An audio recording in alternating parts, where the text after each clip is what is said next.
Gracias por continuar con nosotros en su programa Católico Soy a través de Guaro TV. Y hoy tenemos una conversación con un sacerdote venezolano, pero que ya tiene más de 30 años, entiendo, en Roma. Estamos hablando del padre doctor Héctor Franceschi, quien nos está visitando aquí en Venezuela a razón pues de una formación, invitado por la pastoral familiar de la arquidiócesis de Barquisimeto. Padre, bienvenidos a Venezuela, su patria, y por supuesto aquí a Barquisimeto. Muchísimas gracias. Bueno, padre, entiendo que la formación tiene mucho que ver con lo que usted trabaja, que es un trabajo definitivamente para Dios, pero es un trabajo. Sí. Sobre lo que es la formación canónica del matrimonio, y que usted como canonista pues de nuestra iglesia da este tipo de formación no solamente en la Universidad de la Pontificia de Santa Cruz, sino también a través de estas formaciones a nivel de Latinoamérica y el mundo, ¿no? Padre, tuve la oportunidad de estar en esta formación junto a mi esposa y yo veo que la iglesia de verdad está haciendo un gran esfuerzo por estas familias en situación especial. Sí. ¿Qué reformas han habido para que esto se dé como tal, donde la iglesia se vea reflejada en ese tema de querer ayudar a resolver este tema de la familia en situación especial? Algunos podrían pensar que esto es algo que solo ha surgido en los últimos años con Papa Francisco, pero no. O sea, ya San Juan Pablo II, en un documento maravilloso que escribió, que se llama Familiaris Consortio, es decir, el consorcio familiar, dedicó algún número muy bonito, muy, digamos, animante a las familias en situaciones especiales. Casados solo civilmente, divorciados o divorciados vueltos a casar civilmente, ¿no? Los animaba a ir a misa, a rezar, a hacer oración, a educar a los hijos en la fe, etc.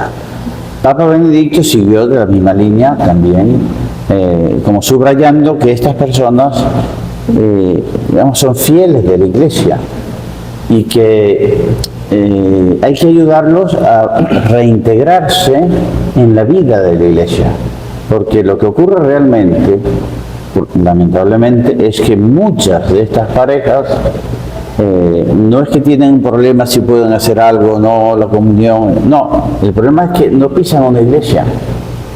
Entonces cuando ahora luego Papa Francisco, desde el inicio de su pontificado, nos comenzó a hablar de una iglesia en salida, o sea, no podemos quedarnos sentados a esperar que vengan los fieles, sino que hay que salir en su búsqueda, ¿no? Como el buen pastor, el que va a buscar la perdida. Claro. Tenemos que ver cómo ayudar a los que se encuentran en estas situaciones a redescubrir, en el fondo es redescubrir que Dios los ama de verdad. Cualquiera que sea su situación, Dios, que es Padre, los ha amado hasta tal punto que ha dado la vida de su Hijo, Jesús, para salvarnos. No solo a los que estamos, no, a todos, a toda la humanidad y a cada persona, sin excepción. Y entonces, como estas personas piensan, muchos de la gran mayoría, que ellos, ya la Iglesia no quiere saber de ellos porque están en una situación difícil, compleja o irregular, entonces piensan que no tienen alguna misión en la Iglesia. Y Papa Francisco ha puesto el acento sobre la necesidad de establecer vías para reintegrar a estas personas en la vida de la Iglesia. En su exhortación Amoris Laetitia, él dedica todo un capítulo, el capítulo 8, a la atención pastoral de estas situaciones. Y además le da un título muy llamativo, que ya dice por dónde quiere ir el Papa, ¿no? Dice acompañar, discernir e integrar en la fragilidad.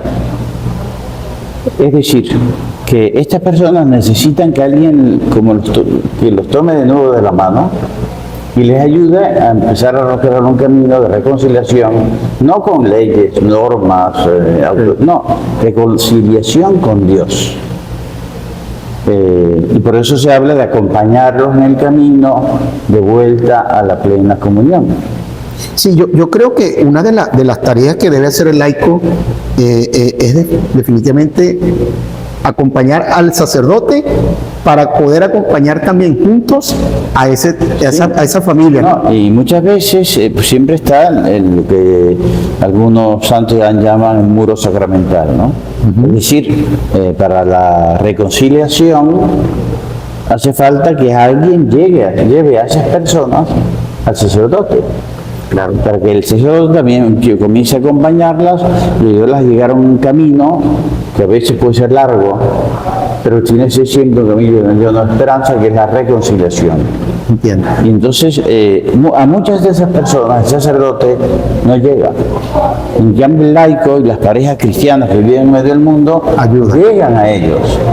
Y ellos los pueden acompañar en ese camino de vuelta. Claro. Y luego y ayudar a acompañar también luego al sacerdote en ese proceso, que tendrá diversas salidas según las situaciones, porque cada alma es única.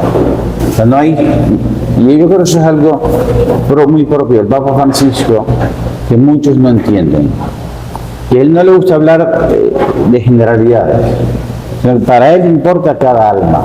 Okay. Y cada alma tiene una historia, su historia. Y es a partir de su historia que tenemos que comenzar a acompañarla en ese camino de vuelta a la casa del Padre, como la parábola del hijo pródigo. Claro. Una cosa, la Iglesia con esto está facilitando también que esos procesos que anteriormente duraban tanto tiempo, está ayudando a la Iglesia a que se aminoren los tiempos para que puedan esa familia volver, ¿verdad?, a una situación de un matrimonio eclesiástico normal. Lógicamente, como decía, cada caso es cada caso, ¿no? Pero hoy en día hay muchos más casos, no pocos casos por lo menos, en los que ante un fracaso matrimonial, cuando se estudia el caso del primer matrimonio, hay indicios suficientes para pensar, o sea, no hay que tener la seguridad, hay indicios suficientes para pensar que posiblemente fue nulo. Y entonces vale la pena someter el caso a las autoridades competentes, que es el Tribunal de la Iglesia, ¿sí?, para que estudien el caso y descubran la verdad del caso. Es verdad que las causas duraban, y todavía hoy en muchos sitios duran demasiado. Okay. En 2014 el Papa Francisco hizo una reforma profunda de los procesos matrimoniales y hizo unos cambios estratégicos que han hecho que los procesos, si se llevan bien, puedan durar mucho menos. Por ejemplo, ya no hacen falta 2 sentencias que confirman la nulidad, sino que si en la primera instancia, por ejemplo, el Tribunal de Barquisimeto, estudia un caso y los jueces, que son 3 normalmente, llegan a la conclusión de que el matrimonio era nulo, o sea, nulo significa que nunca existió un verdadero matrimonio. No hubo un verdadero consentimiento. Llegan a la conclusión y pasan los 15 días con el derecho de apelar si alguien no está de acuerdo, ya la sentencia se hace firme y ejecutiva. Es decir, se puede considerar definitivamente que está aprobada la nulidad. Antes había que ir a la segunda instancia, siempre. Y eso alargaba mucho los procesos. Claro. Y luego el Papa también creó un proceso que se llama el proceso más breve, para algunos casos en los que las partes están de acuerdo ambas en seguir ese proceso más breve, y la nulidad es manifiesta, como prácticamente evidente. O sea que basta un proceso, por ejemplo, de oír a las partes y a unos pocos testigos durante un día, 2 días, para alcanzar la certeza moral, que es la exigencia para dar una sentencia afirmativa a la nulidad, y por lo tanto esos procesos más breves no van al tribunal ordinario, sino que el vicario judicial los manda directamente al obispo. Y él, con el asesoramiento de un instructor y un asesor, emite la sentencia, el mismo obispo, si alcanza la certeza moral de la nulidad. Si no la alcanza, no da una sentencia negativa, sino dice, mira, hace falta una instrucción más profunda, que por lo tanto la reenvía al tribunal para que siga el proceso ordinario. Padre, el papel del juez. El papel del juez en la Iglesia Católica, por supuesto, no tiene nada que ver con un papel de lo que sería en un juez legal de una jurisdicción civil. Yo siento que, o no sé, usted me corrige, yo siento que el juez busca más, va más hacia la verdad verdadera de la situación de esa familia que quiere resolver su tema. ¿Es así, padre? Sí, y además esa expresión a mí me gusta mucho, la de buscar la verdad verdadera y no la verdad procesal. Ok. Porque la verdad procesal, si un proceso está bien hecho, tendría que coincidir con la verdad verdadera. Ok. Y tanto los jueces como una figura que es necesaria en todos los procesos matrimoniales, que es el defensor del vínculo, como los abogados y las mismas partes, en un proceso hecho bien, todos son servidores de la verdad. O sea, todos tienen que contribuir a la búsqueda de la verdad. Y no hay mejor actitud ante un tribunal, ante un juez eclesiástico, que decir la verdad. Aunque a veces uno piensa que un hecho o un detalle va en contra de mi tesis. Ok.